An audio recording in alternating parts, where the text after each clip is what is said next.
I want to talk to you today about Paul Ricoeur and why I think Paul Ricoeur is very useful in terms of educational research. He was a French philosopher who died in 2005, and he's seen as one of the great philosophers of the 20th century, and with good reason. You see, he was really the linchpin or the connection between the phenomenology school and the whole modern trend of post-structuralism and postmodernism.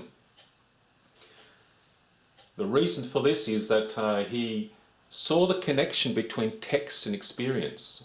He saw that text can reflect experience, and then text can influence experience. And there's this sort of enmeshed connection between ourselves, human beings, as literate human beings, as textual human beings, and the experience we have of the world.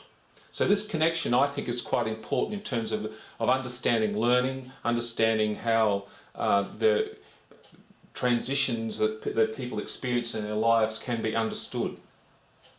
I want to identify three clear ideas that come out of Paul Ricoeur's work, and I'd say this with a great deal of humility because his work is extensive.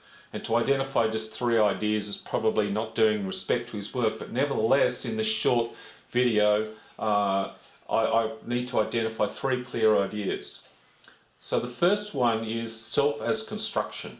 In his book, The Rule of Metaphor, he said that we really do construct ourselves. We construct ourselves in the narratives of self that we wish to put together and we wish to create our lives around. And he said in his book, Time and Narrative, that we frame these narratives in terms of time, past, present and future. And so that we create a self that reflects who we are in the past, in the present, and who we'd like to be in the future. And this self-construction is a very important part of his work. And he said that text feeds into this self-construction.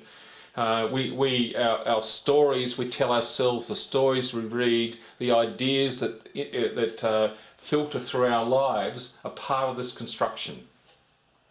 The second point is a very important one. He says, I am me as body, and I'm referenced in the world through body. And this is in his book, One Self as Another. And define the idea that somehow we're defined by our mind. He says, no, we are in the world in our body that references us to the world, to our dependency on the world. This actually follows the phenomenological idea of people like Merleau-Ponty. And he introduces two concepts here. One concept is called bios. This is what he means by this is the biological frame of the way we're in the world as human beings. We are referenced to the world, we are contingent to the world through our bodies in the world. And that is a constraining thing in our lives. And then he introduces a second concept he calls logos. And this is his notion of transcendence. And by this he means is while we are encased in a biological frame and we are referenced to the world, we dream of something more. We imagine something more, and in this sense, metaphor becomes the way of moving to this transcendence of another world that we wish, or another person that we wish to be, or another way we would like to be. And this dreaming into a future is this notion of logos, or transcendence. And then the third concept is the self is contingent to the collective social memory.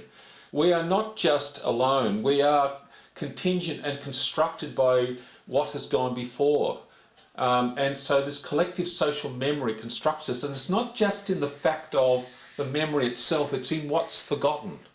And so we are part of a larger memory, and we are constructed in that part of a larger memory. And I'm thinking in terms of graduate students, there's a larger memory about the whole notion of research, of how you construct yourself as an academic. That's part of social memory, but it's also about forgetting.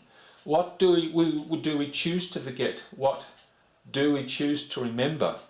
And this is a very interesting concept in terms of looking at the way new academics or PhD students are looking forward to what they would like to be, but also looking back to what they were, and remembering the bits that are important to them. All right, that's my little overview of Paul Ricoeur.